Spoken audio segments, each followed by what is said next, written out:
Yo creo que el que tiene un proyecto de programa en un medio, nosotros le podemos sugerir el nombre. Problemas por todas partes. Enfrentando la crisis. No, por eso me busqué un problema con Jorge Blanco. ¿Quién le dijo a usted Porque que la aquí? gente, los gobiernos tienen que ser optimistas, no pueden llevar pesimismo. Enfrentando la Pero crisis. yo quiero que ya haya una exhortación al trabajo y al ahorro, no al ahorro de guardar dinero, porque todo el mundo sabe que aquí no hay dinero para ahorrar, pero por lo menos decir tal cosa, no sé, aquí se compra una cerveza primero y un número de palé que una libra de arroz, eso es lo primero que se compra. Entonces tenemos que trabajar en esa O pagar dirección. un bombillo a veces. También, esa es otra. Ayer decía Albuquerque, qué pena que Albuquerque se ponga a pelear con el gobierno que él se jacta de que lo puso. Estaba diciendo, el 60% de la energía de la ciudad lo consumen los aire acondicionados. Y lo explicó bien, pero a los 5 minutos te viene y te dice, Luis está ahí por mí. ¿Y qué quiere? ¿Que te entregue el gobierno porque tú le ganaste? ¿Qué problema? Bueno, vamos a hablar de algo que es necesario. Nosotros tenemos a nuestro amigo Iván Ernesto Gatón.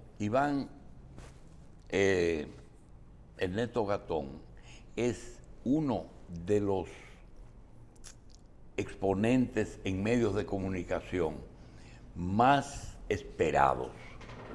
La gente le gusta y reporta y pide que Iván analice situaciones. Pero el ser analista político implica ser analista económico y analista de situaciones globales. Y necesariamente hay que tener una interconexión de todo esto. Ahora mismo nosotros tenemos que definir cuáles son los problemas que a nosotros nos han afectado, por ejemplo, la pandemia. ¿Cuáles son los problemas que nos han afectado la guerra de Ucrania y de Rusia? Los efectos no deseados, los colaterales. ¿Cuáles son los beneficios reales de las remesas? ¿Cuáles son los beneficios reales de la zona franca y el turismo?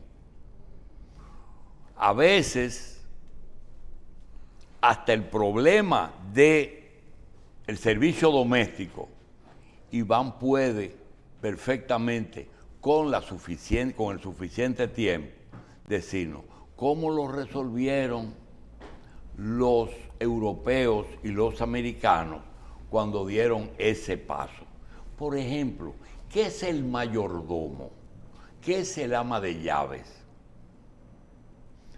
¿Qué pasará aquí cuando se ponga en vigencia esa disposición con la mano de obra haitiana, que debe estar Haití de fiesta porque todo el servicio doméstico dominicano va a ser haitiano? Ilegal. Entonces va a venir otra ley que diga que los ilegales hay que pagarles como legales. Y así van concatenándose todos esos problemas. Pero nosotros no vamos a meter a Iván en ese problema. Nosotros queremos que Iván nos diga cómo él ve que los chilenos en las votaciones votaron por un comunista, pero ahora en el Congreso les rechazaron todo aquello que tenían preparado para socializar el Estado. No, eso no.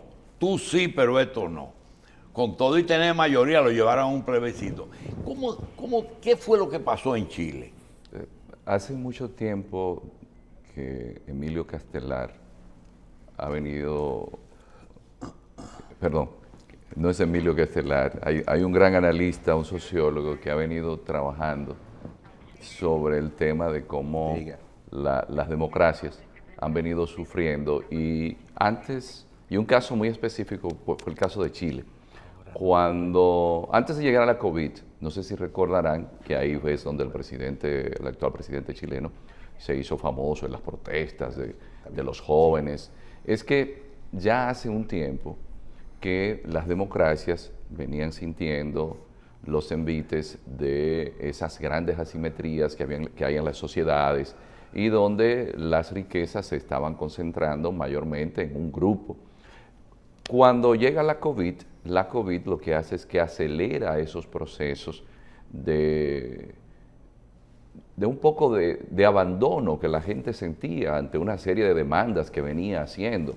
Entonces, ya la pandemia lo que hace es que cuando ustedes se fijan que donde había un gobierno de derecha se van a uno de izquierda y donde había uno de izquierda se va a otro de derecha.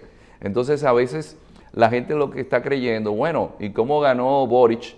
Que no era una persona muy conocida. Lo mismo pasó con personas, como es el caso de Trump, que es antipolítica y gana, pero es que estamos en un punto de inflexión de la historia humana. Me explico, porque esto no es tan sencillo como quiera verse. Todos estos fenómenos que estamos viendo ahora está estudiado por los sociólogos. Grandes sociólogos como Emilio Lamo de Espinosa, que era el director del Real Instituto Elcano, que es un centro de pensamiento que se dedica en España a analizar todos estos fenómenos, y otros centros de pensamiento. Y lo que dicen es que después de 500 años, Europa pierde hegemonía, o el eurocentrismo. La democracia es uno de esos elementos que aporta el eurocentrismo a la humanidad. ¿Y qué ha pasado con la democracia? Y es lo que vemos en Chile. Bueno, si ya no se han podido concretizar todas las aspiraciones de la gente, nos vamos a ir donde una persona que ni siquiera ha terminado una profesión, pero una persona que evidentemente el presidente no tiene el perfil para ser presidente de un país como Chile. Y me van a disculpar algunas personas porque estamos en tiempos de posverdad y estamos ahora a la moda y creemos que, al igual que en el siglo XIX, que sí se tomaba en cuenta que un mandatario tenía que ser alguien que bien estudiado, una persona de gran capacidad, ahora en estos tiempos que son las redes que manejan, cualquiera llega y es simplemente la imagen. Cuando asumen el gobierno se dan cuenta que es mucho más complejo. Y ahí viene el problema chileno. Sucede que la gente que viene de esa izquierda ha asumido agendas que hay que tomar precaución con relación a ellas. ¿Por qué? Porque quieras o no, el proyecto de la izquierda, hasta los chinos lo dejaron a un lado en el caso económico. ¿Ustedes creen que los chinos son, y pongo el caso de los chinos porque es el más emblemático, que los chinos sacaron 800 millones de la gente, de la pobreza, dejando de lado el capitalismo? No. El capitalismo parece que funcionó. Rusia cayó la URSS. ¿Y qué ha hecho Rusia? Rusia ha seguido el capitalismo. India, después de las reformas de Manmohan Singh en los años 90, miren dónde ha llegado. Y adoptó un sistema muy socialista. Entonces, yo creo que lo que pasó en Chile, porque vimos a Chile, quieras o no, en Chile, el problema eran las asimetrías. Chile es un país que económicamente, la dictadura, porque la dictadura, y eso lo dice el propio George Diamond, un gran científico americano, la dictadura, quieras o no, organizan los pueblos. Y entonces, don Julito, yo entiendo que en el caso chileno había mucho entusiasmo, pero algo emblemático que me decía un amigo ayer, ¿tuviste la presentación de el presidente Boric con un grupo que estaba ahí de teatro, algo así, que se presentó? Don Julito, hubo uno que se bajó el pantalón. Porque había, usted sabe que hay una antipolítica y hay unas actitudes que supuestamente quieren romper con esos dogmas, esos formalismos, esa solemnidad. Y entonces, en sociedades, mire, la experiencia es la madre de todas las ciencias. e intentar hacer un rompimiento con una serie de valores de una sociedad de la noche a la mañana. Usted no se imagina lo traumático que eso puede ser. Y la gente se asusta. Cuando usted viene con unas agendas ahí incluidas, donde hay una formación católica, lo que te da la identidad, don Julito, mire, con una sociedad como la chilena, después eso trae grandes divisiones en las sociedades. Y quizás, y mire que yo no soy ni de derechas ni de izquierda, uno lo que hace es el análisis como académico, la gente se asustó. Todos esos cambios bruscos, y más cuando implican en la cultura, en la formación de esa juventud que va a asumir los restos del futuro, asusta. Eso que tú estás diciendo, a veces se refleja en algunas sociedades, no solamente católicas, cuando se habla de España, por ejemplo, o de culturas hebreas, sino, por ejemplo, en Estados Unidos, que yo digo que el Partido Republicano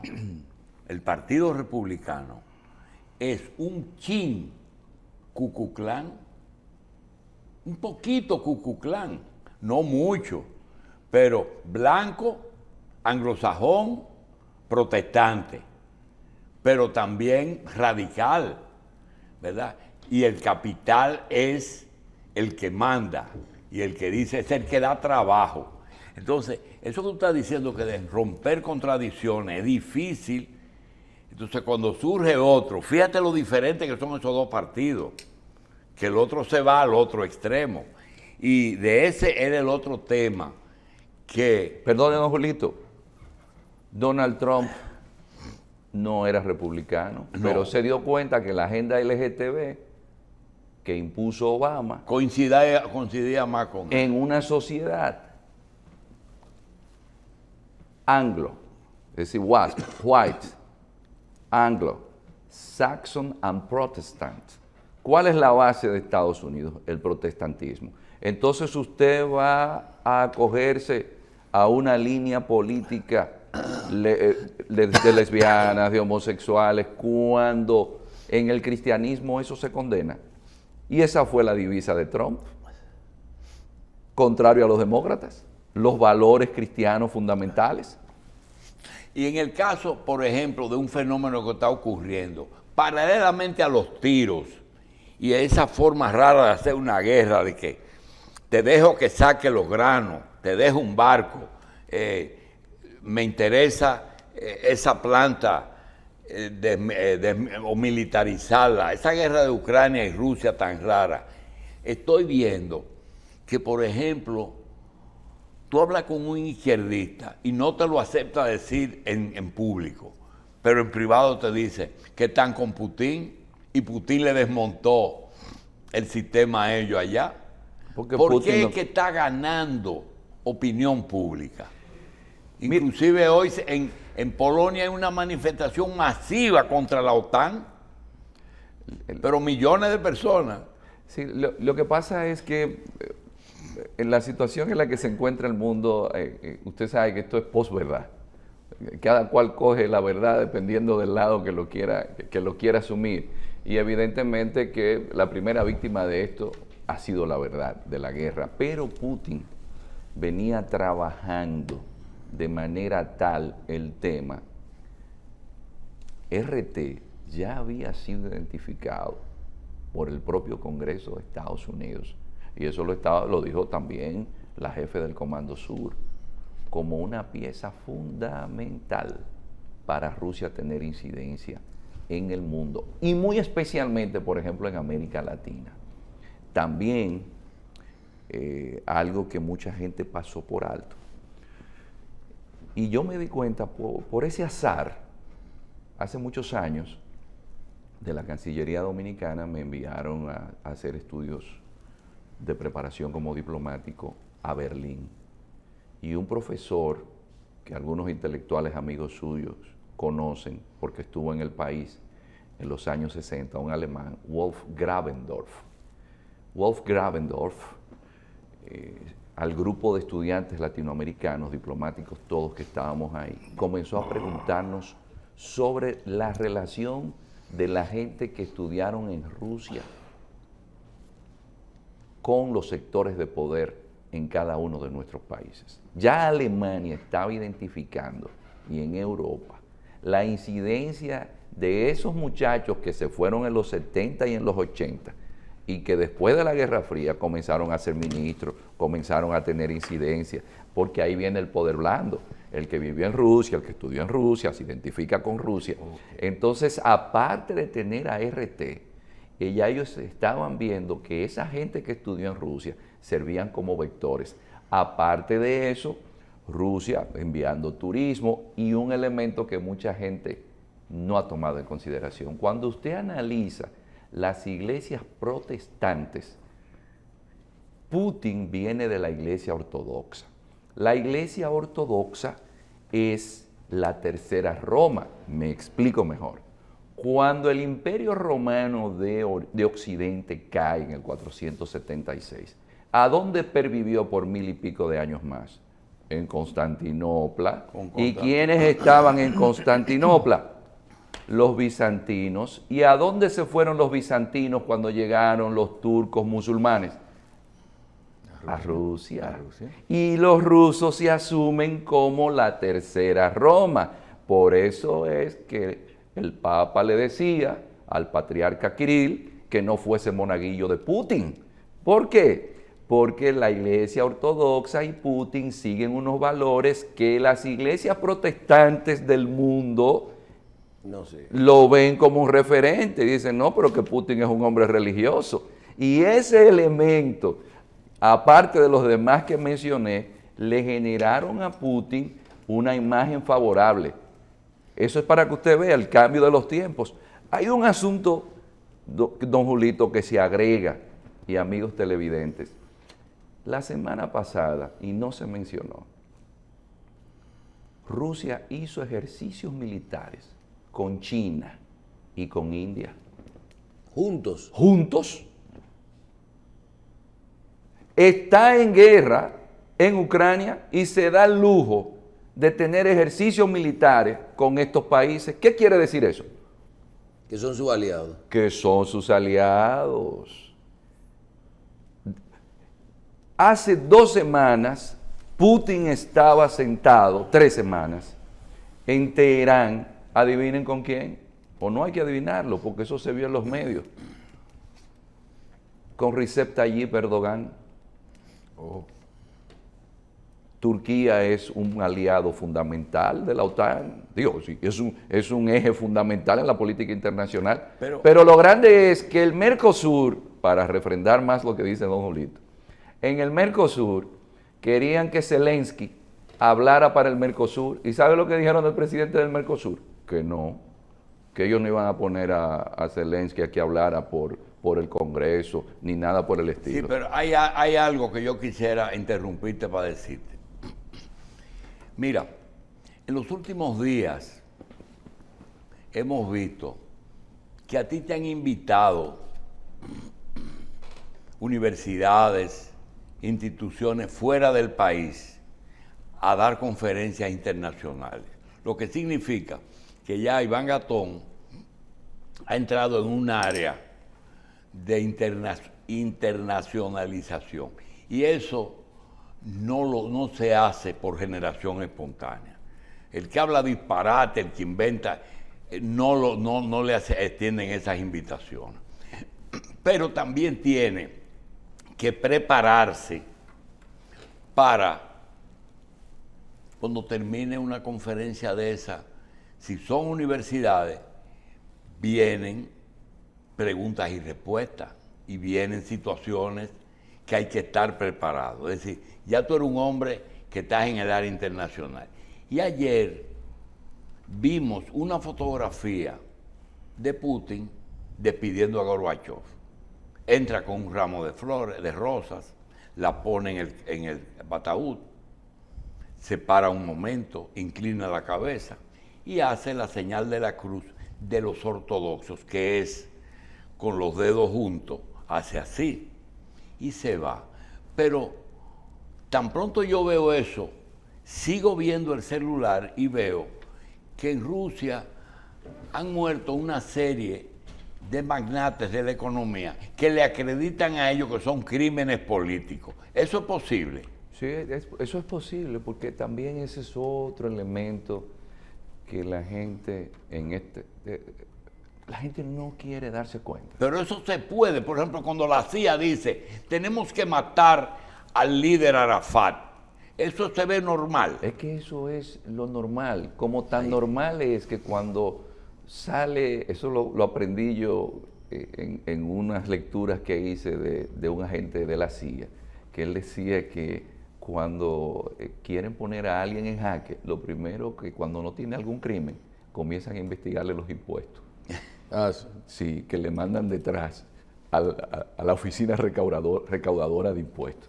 Y que a usted se le vayan los frenos en el vehículo, eso es algo normal. Que, por ejemplo, el presidente de la Lukoil, que se opuso a la guerra en Ucrania, había sufrido un infarto cardíaco y el hombre decidió lanzarse por una ventana la semana pasada del hospital. Eso es común. donde hay intereses. El crimen político es la última etapa de un régimen totalitario. Pero déjeme decirle que aunque mucha gente no lo quiera admitir, siempre hay cloacas hasta en las democracias más pristinas. Y hay gente que se utiliza para ese tipo de actividades. ¿Y se utiliza siempre o solamente cuando ya los gobiernos están en su etapa final? No, no necesariamente. Porque o sea, esas grandes potencias siempre tienen esa práctica. Es para eso, es decir. Y después están desclasificando. Y después desclasifican, pero es algo normal. Fulano que estaba en tal sitio. Pero a mí me sorprendió, por ejemplo, la administración Obama hizo algo que nunca se le reclamó y fue matar a un ciudadano americano. Era un musulmán extremista, pero él dio la autorización de que se ejecutara. Sí. Es decir, nosotros a veces estamos tranquilos y vemos muchas películas, pero yo nunca olvido en unas clases que estaba con un grupo de militares, que yo termino mi clase muy, muy tranquilo, muy académico, y un coronel se me acerca y me dice, profesor, usted tiene que ver más películas. Tiene que ver más películas. Sí. Los servicios de inteligencia tienen sus personas para trabajos sucios. Para hacer películas. Para hacer películas. Lamentablemente, pero yo tengo un hermano que dice que todo lo que tú ves en una película existe. Que ya todo... No, porque existen incluso hasta asesores cinematográficos que pueden venir hasta del bajo mundo y se ha comprobado para que las cosas sean más verídicas, de verdad. Pero en el caso de Rusia hay un asunto que yo siempre le digo a la gente. Recuerden que en Rusia existe una tradición, porque ahora hablan de la FSB, hablaron de la KGB, de la NKVD, de la Checa. Desde los tiempos de los zares,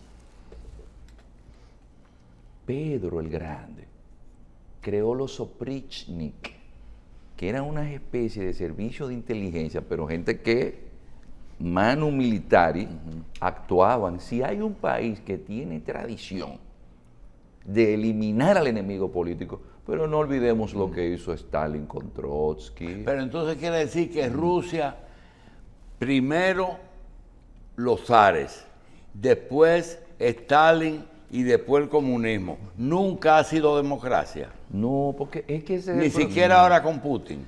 Pero es que cuando Rusia quiso vivir la democracia fue con Yeltsin y no era democrático, y mira el desastre que dejó. Uno de los problemas que tenemos en Yeltsin era el único demócrata y Gorbachev. Y fíjese de qué forma fue demócrata Yeltsin. Poco tiempo. No, de la forma que lo fue. Es decir, Yeltsin no era ningún demócrata tampoco. Es decir, el problema de Occidente, de nosotros en Occidente, es creer, por ejemplo, que se llega a Irak, en un país que tiene tribus, y que usted va a implantar la democracia. Los procesos históricos que vivió Europa no son los procesos históricos que vivieron esos pueblos. Rusia salió de la servidumbre al comunismo. Cuando la dinastía Romanov cae, en Rusia había servidumbre. Y lo fundamental para usted comprender un pueblo es su cultura y sus tradiciones. Sí. Y nosotros pensamos que puede haber democracia, pero en India existe democracia, pero todavía, don Julito, un asunto que es interesante, dos gentes de dos castas distintas, por ejemplo, un brahman. Yo tengo una amiga científica en el hospital de la Universidad de Miami, cuyo padre era brahman, pero su mamá era vaishya. Y como la mamá era vaishya, que es una casta menor, pero la mamá era sumamente educada, no importó, la familia no aprobó el matrimonio. Ay, Dios. Y nunca la familia aceptó ese matrimonio. Pero oiga el dato, hay ONGs financiadas en India para proteger cuando se enamora una brahman o un brahman con un dalit. Para no dejarlo. No, porque lo matan. Lo matan. Ay, Entonces le ponen como seguridad.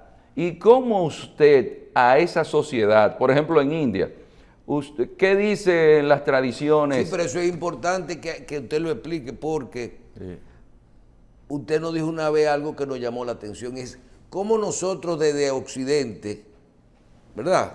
Vemos eso. Pero para ellos eso son situaciones normales, es su conducta, su patrón, su cultura. Pero lo peor, don Michel, es que cuando Occidente quiere criticar, tome la población de India. India, a partir del mes de noviembre, tiene más población que China. Pero usted sabe lo que implica tener más de 1.400 millones de gente. Que Estados Unidos no pasa de 375 millones de personas. Que la Unión Europea en su conjunto no ¿Y eso pasa es bueno de 500 o mil. malo? No, eso lo que indica es el punto de inflexión que yo le estaba diciendo, que el mundo cambió.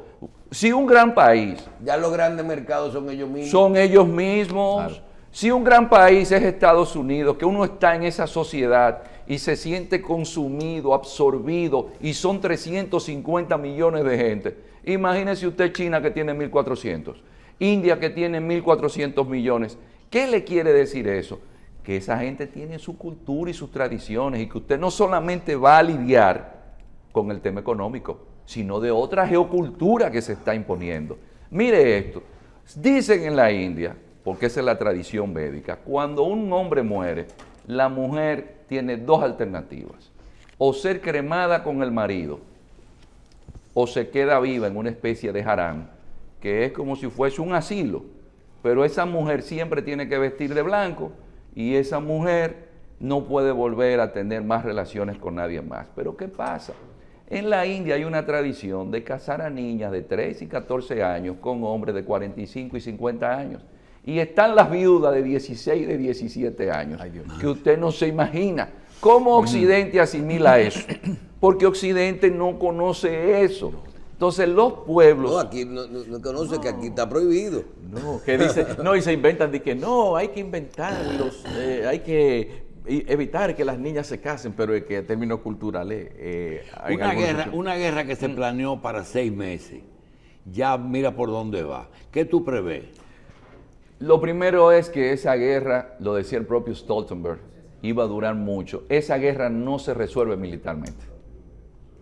Hay que hablar. Esa guerra se resuelve políticamente y peor aún, en la medida que el tiempo siga pasando, Occidente se va a debilitar más.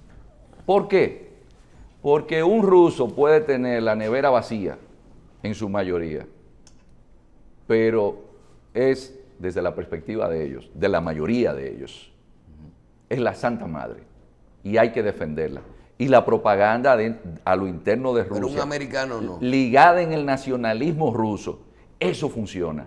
Ahora, cuando usted le dice a un europeo que va a pasar frío ahora, cuando usted le dice a un europeo que no se va a poder ir de vacaciones a las Canarias, cuando usted le dice a un europeo que, mira, la comida va a seguir subiendo, el patriotismo, el nacionalismo no llega a esos niveles. ¿Y tú crees que se va a meter ya directamente los países de la OTAN en la guerra o van a dejar a Ucrania de fronting? No, Ucrania seguirán siendo los ucranianos bien abastecido de armamentos, quienes enfrenten a Rusia, porque si un país no es miembro de la OTAN, los otros miembros no deben hacerlo directamente. Hay un término para esto que es el de guerra proxy. Lo que sí hay que tomar en consideración, don Julito, que en la medida, y esto es lo que tienen que ir pensando, y es lo que hemos venido hablando hace muchos años, los países deben tener observatorios geopolíticos para poder prever situaciones. Don Julito, el gobierno dominicano previó que el barril de petróleo este año en su presupuesto lo iban a tener a $62. Y usted sabe lo que significa para un gobierno que se haya dado una guerra que nadie se imaginó. Ok. Entonces, cuando suceden esas cosas que no se prevé, geopolíticamente, porque todo este desorden, todo este caos que está sucediendo ahora, usted sabe a quién es que más daño le está haciendo. Es al mundo occidental, porque usted viene de una pandemia que dejó las arcas vacías, pero la mayoría de estos países tienen deudas. Iván, vamos a suponer un poquito de política ficción, porque eso no va a ocurrir. Yo nunca he visto un presidente dominicano que coge su carro y visita a alguien y le dice, mire, yo quiero que usted forme parte de mi gabinete. Mucho menos alguien, un presidente que le diga a una persona, Iván, yo quiero que tú pases por Palacio y me digas lo siguiente. Como tú tienes tiempo de analizar y yo no, porque tengo demasiados problemas, ¿para qué debemos de prepararnos aquí en República Dominicana? Y no me hable de los granos de Ucrania, del abono y en general de todo. Mira, don Julito, lo primero es que la historia de la humanidad, y el que ha estudiado a Aristóteles, y ha estudiado a Maquiavelo, el que ha estudiado política, sabe que lo primero que hay que hacer es tomar en consideración la historia. Y la historia indica que no ha importado el imperio, cuando la gente tiene hambre, los gobiernos caen. Y algo que a mí me sorprende, que en un mundo donde grandes multinacionales alimentarias tienen el monopolio de esos sectores, en nuestros países no se limpian las presas, no se arreglan canales de riego, no se hacen caminos vecinales. Seguimos pensando que la vida está solamente en la ciudad. Y eso sí es estratégico, la alimentación de la gente.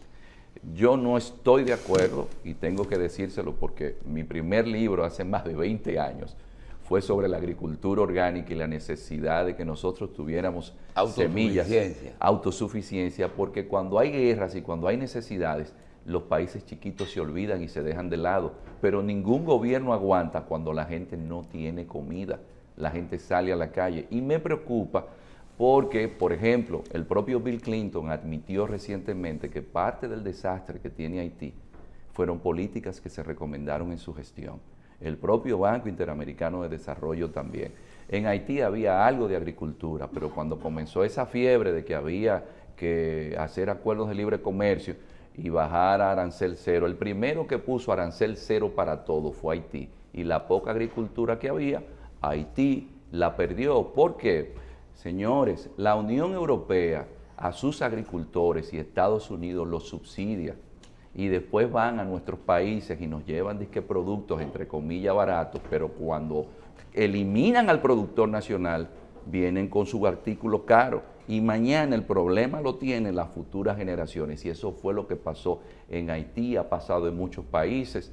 Miren, ustedes toman, por cada cabeza de ganado que hay en la Unión Europea, hay un promedio de $2 diarios de subsidio. ¿Y qué país en vía de desarrollo va a poder competir produciendo leche? Pero hay una crisis en Europa ahora, ¿y usted cree que le van a mandar la leche después aquí? Entonces, si hay un tema fundamental desde la perspectiva geopolítica, es el problema de la sobrevivencia, y la sobrevivencia es en base a la alimentación. Y veo nuestros gobiernos todavía perdidos. Digo, nuestros gobiernos, es decir, en los países en vías de desarrollo. Iván, hubo un tema que comenzaste a tratar con respecto al uso que se le podría estar dando desde las grandes potencias a las personas que se formaron en la izquierda, los regresados de Rusia de los años 70 y 80, y vemos también cómo se reconoce un auge o unas oportunidades de florecimiento de la izquierda en algunos gobiernos latinoamericanos. ¿cuál es o sea, quién se estaría aprovechando entonces? ¿Quién habría tenido la idea maestra de decir, vamos a apoyar a la gente de izquierda para que vayan tomando el poder en algunos de los países latinoamericanos? ¿Eso es un plan orquestado o es como parte de ese proceso histórico que tú describías al principio? Sí. Le respondo, el nombre del gran sociólogo que todos deberían leer para que vean las crisis y lo que pasó en Chile es Castells. Castells. El Foro de Sao Paulo, porque a todo esto hay que decir que en el Foro de Sao Paulo, según identifican algunos sectores, el propio Fidel Castro fue quien dijo, pero se puede ganar democráticamente. Y de ahí comenzaron con los partidos políticos. Por ejemplo, el movimiento de Evo Morales es un movimiento netamente campesino. Ustedes saben, y don Julito lo sabe, que los padrones electorales lo dislocaban. Usted vivía en Villa Juana y lo ponían a votar en Pedro Brán. Entonces usted después no votaba. Entonces parece que eso lo hacían también allá en Bolivia. Pues ellos se aseguraron de tener bien su padrón electoral. Por ejemplo, Chávez por un lado, a Evo le consiguió dinero, le financió la campaña y cuando vinieron a ver democráticamente, ganó el grupo de Evo Morales. Es decir, ya hacía un tiempo que muchos sectores de la izquierda se habían venido preparando, pero hasta donde tengo información, fue Fidel Castro quien de una manera estratégica estuvo con esos sectores y los estuvo aconsejando, porque Fidel era un hombre que tenía un gran conocimiento de la política internacional. Ahora, en el caso de los rusos, lo que yo vi con Gravendorf, que trabajaba con Marco Aurelio, que era el asesor de Itamaraty, es decir, Itamaraty es las mejores cancillerías del mundo, es la cancillería brasileña, era que esos egresados y esos podían servir de enlace y iban en las sociedades, iban a ir ocupando lugar y haciendo un ambiente mucho más favorable para Rusia. Y miren, déjenme decirles, no es mentira, se ha hecho evidente. La presencia rusa en toda la región y la manera en que los rusos son vistos es muy distinta a esa percepción negativa que mucha gente tenía antes, porque el poder duro real es el poder blando que viene a través de la cultura. Bien, Iván, ven todos los días. Todos los días. Gracias, Iván. No, de nada, Iván de nada. Gatón, muchas gracias.